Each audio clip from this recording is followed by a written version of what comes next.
Hi, this is Margo. This is Thursday, June 21st, 2018, and today I'm going to continue reading out of Immanuel Velikovsky's book, Mankind in Amnesia.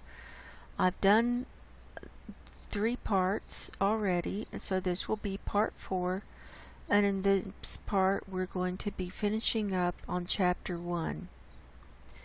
So, if you'd like to know more about who Immanuel Velikovsky was, listen to the part 1 where I do a long introduction about who he was, but just briefly, he was a Russian psychiatrist. He lived around the time of Freud and Carl Jung. He came to the United States and lived in New York and died there, and he was revolutionary in his theories, and he was also a historian and did lots of research into natural disasters, catastrophes, cataclysms, and felt that mankind stored in its collective consciousness memories of being wiped out many times before, when we've had different collapses of the planet for different reasons, and civilization and things. And so that's why he calls it Mankind in Amnesia. And we're carrying around these symptoms, but we need to remember who we are, because we're headed for more extinction, obviously. So I think this fits right in with abrupt climate change and what we're learning and what we're realizing, that our time is very short. And so not only do we need to make peace with ourselves and our relationships and things, we need to understand who we are as well. And this book was instrumental in helping me on my journey of understanding. So I'm going to start on this next part now, in chapter 1 of Mankind in Amnesia by Immanuel Velikovsky. And then I will comment after the reading as I feel led. Of racial memory. Whether acquired characteristics are inheritable is a question that has generated scientific debate and inquiry since the days of Lamerick. He was a proponent of such inheritance, and it is usually asserted that Darwin, 2 generations later, was its opponent. The truth is that Darwin, in his theory of gemmules, 1868, subscribed to the view that each cell in an organism sends its imprint to the reproduction cells, germs or plasma, and that this is how inheritance of parental features takes place. In such an arrangement, acquired characteristics would naturally be hereditary.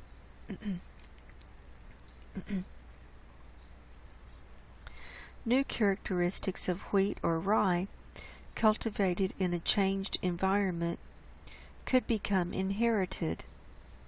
A rugged stem could develop, for instance, when a plant grew year after year in latitudes of short summers, windy falls, and late springs. How long such inheritance would persist if the plant were repatriated to its earlier soil and climate is at the base of the modern dispute about inheritance of acquired characteristics. A change in the germ cells, sperm and ova, would result in inheritable new characteristics.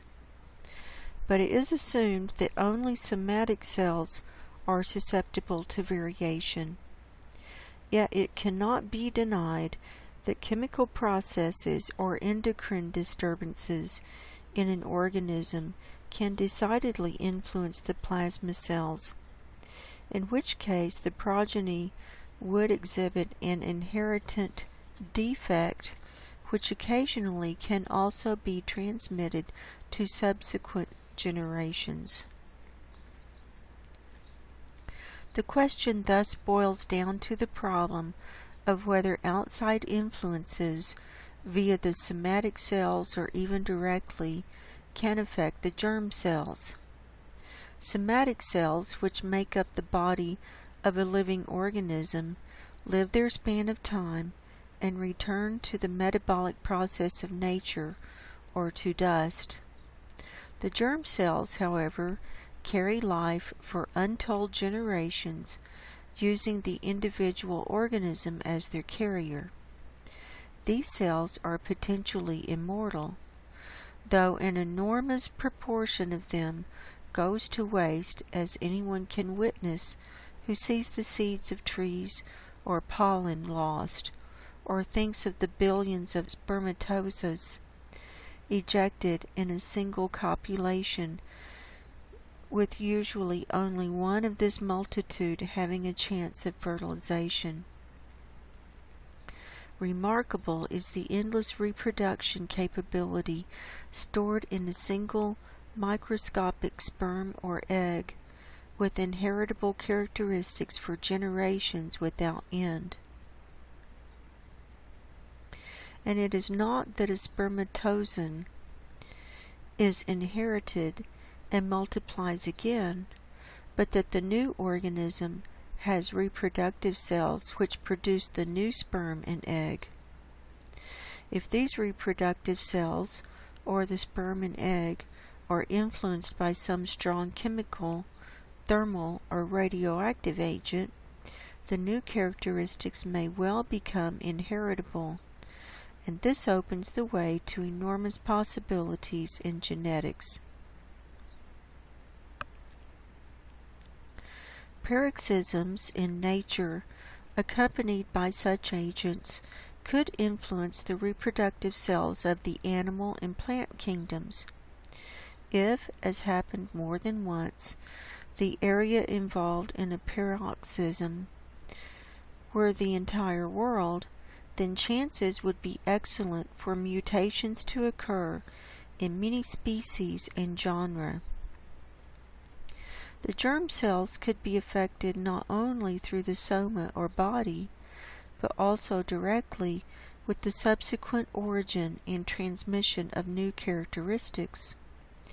And since the same causes could conceivably result in similar changes, especially in forms that procreate with more than one offspring at a time, perpetuation of new forms, if only viable for life, would result. The question whether strong impressions made on an animal's sensorium are the basis of instincts is a problem that requires more deliberation than space here permits, and also some ingenious experimentation.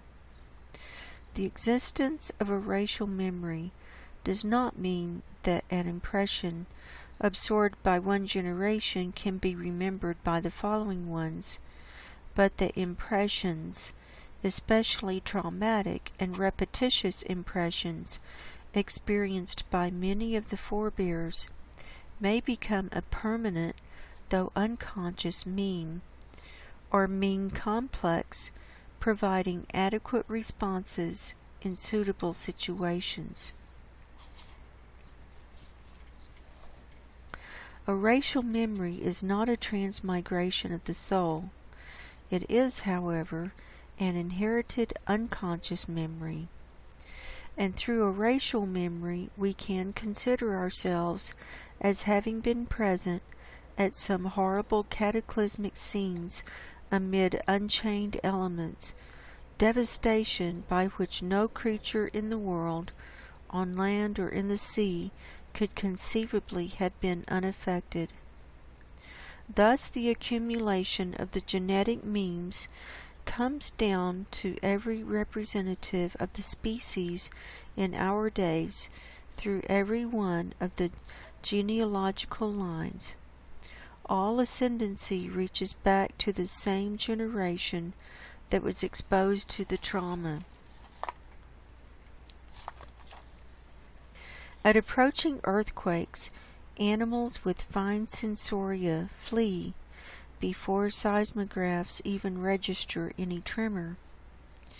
During forest fires, animals that normally live in terror of other animals will run together with their predators struck by a greater terror to cave shelters.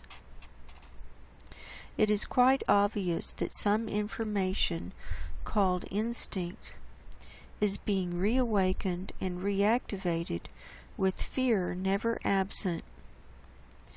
The racial memory of a species is a matter of fact. It tells a wild creature how to build its nest, how to provide food, how to find a mate for procreation, how to survive in open spaces or in a long winter. But the most devastating experiences are also the most deeply buried, and their reawakening is accompanied by a sensation of terror. Mankind's delusion. The octogenarian founder of psychoanalysis was not yet at the end of his insights and revelations. A repressed thought was asking to be spelled out. And this is from Freud. Quote, "If we consider mankind as a whole and substitute it for a single individual, we discover that it too has developed delusions which are inaccessible to logical criticism and which contradict reality. If, in spite of this, they, the delusions, are able to exert an extraordinary power over men, investigation leads us to the same explanation as in the case of the single individual. They owe their power to the element of historical truth which they have brought up from the repression of the forgotten and the primeval past." Unquote.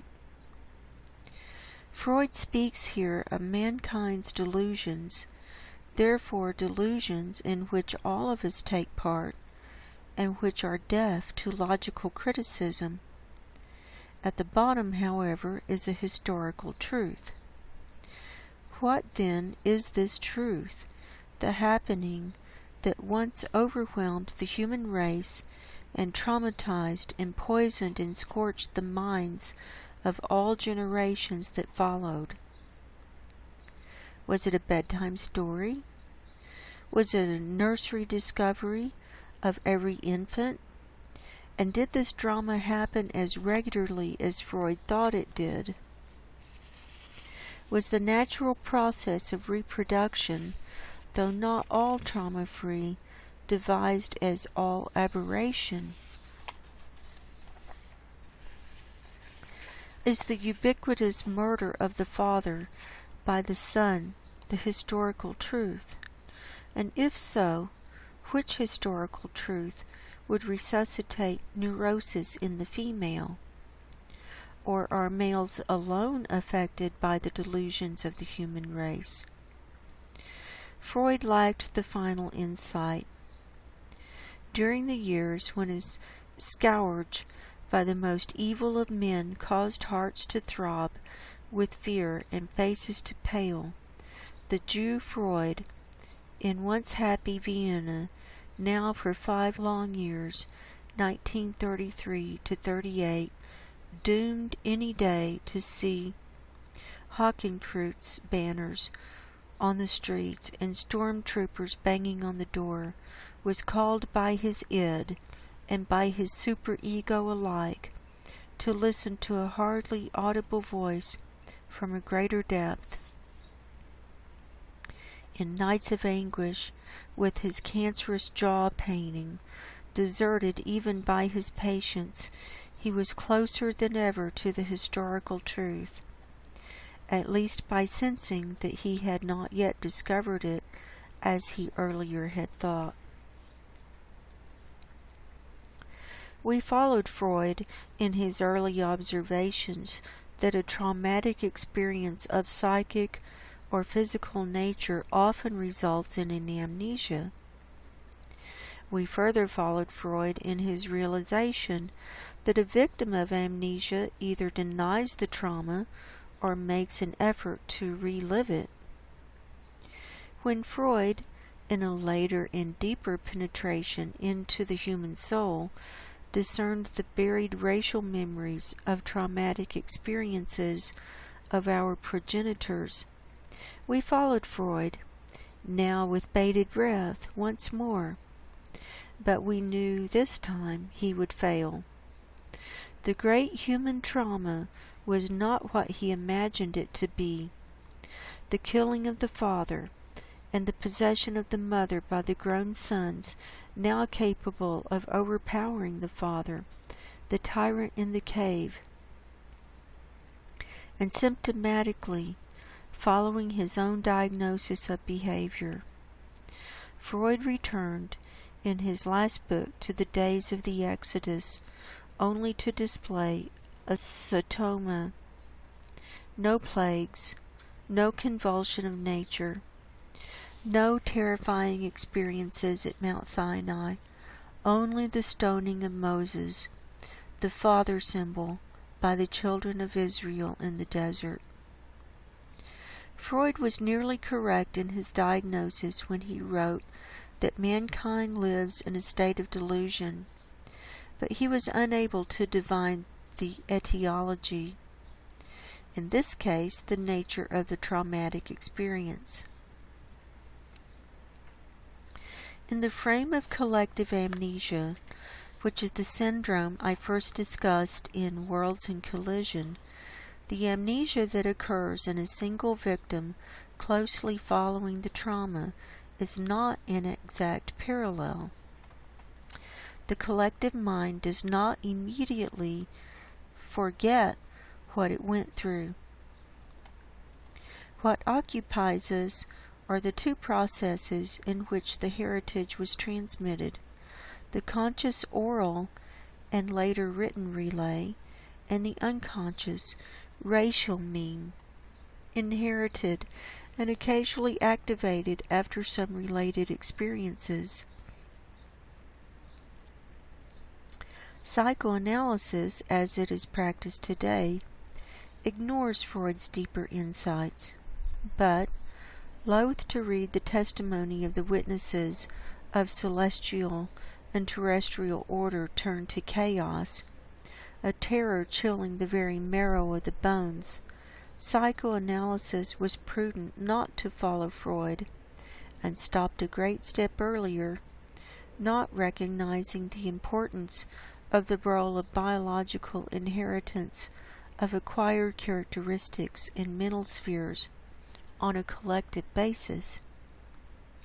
Yet many new possibilities would open up, and numerous of the observed expressions of neurosis would be understood, with some knowledge of what happened to humanity in ages past.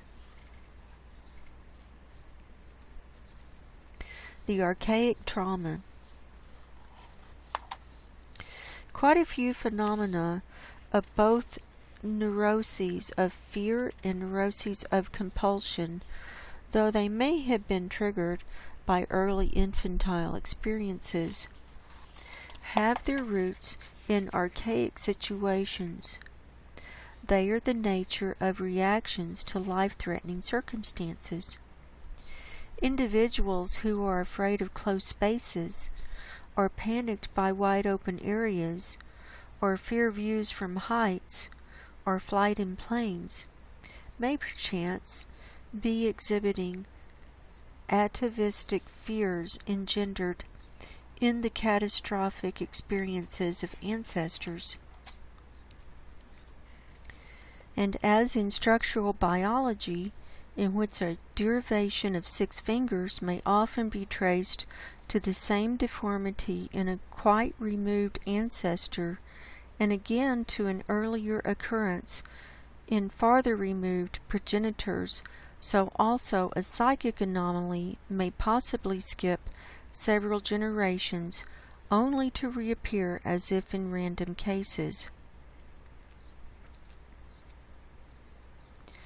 One of the most traumatic collective experiences of mankind took place when the closely approaching foreign body caused the displacement of Earth's strata, producing agonizing shrieks.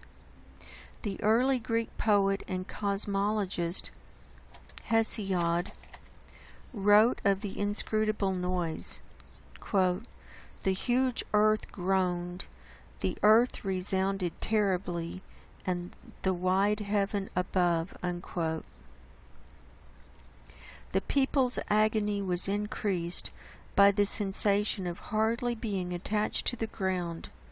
The presence of the foreign body, and possibly some attending electrical effect, produced a sensation of near weightlessness. Could it not be that the people who are afraid of rising from the ground in airplanes are victims of reawakened atavistic memories? People who are inordinately afraid of thunder, or afraid even to wet their feet in the sea, and others with incongruent neuroses of fear may also have their amnesias from centuries or millennia before their birth. And likewise, among the neuroses of compulsion, there must be many instances traceable to racial traumas. The reader should not draw the erroneous conclusion that the human psyche is nothing but a carrier of impressions engendered in catastrophic circumstances. Certainly, such natural urges as satisfaction of thirst and hunger, sexual activity, parental, especially motherly protection of offspring, the need for self-expression or self-assertion and recognition, social congregation, preoccupation with accumulation of material goods, and other drives are all inborn in man, and hardly any of them is unknown in animal species, domesticated or wild. All these instincts are present in human beings, and without some of them, life itself could not persist. But upheavals in nature, with the unleashing of frenzied elements, shocked the minds of survivors and left there an indelible, heritable impression. And that concludes Chapter 1 of Mankind in Amnesia by Immanuel Velikovsky.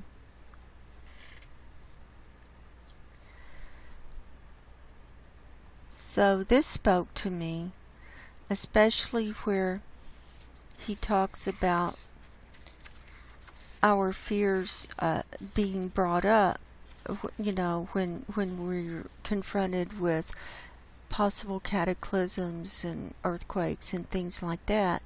And I think that's exactly what's happening as we're faced with our soon inevitable demise with the abrupt climate change. Now, we don't know exactly when it's going to happen, but we're seeing things moving and the earth changing so quickly, and they're predicting an ice-free Arctic this summer, very soon. And this is the first day of summer, is June 21st.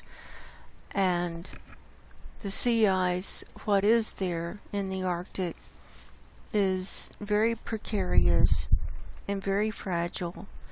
And the methane, as you can see from the videos I've been doing, is really covering and spewing up around and out of the Arctic Ocean and covering the Arctic and coming up from the coastlines and from Siberia and all different areas.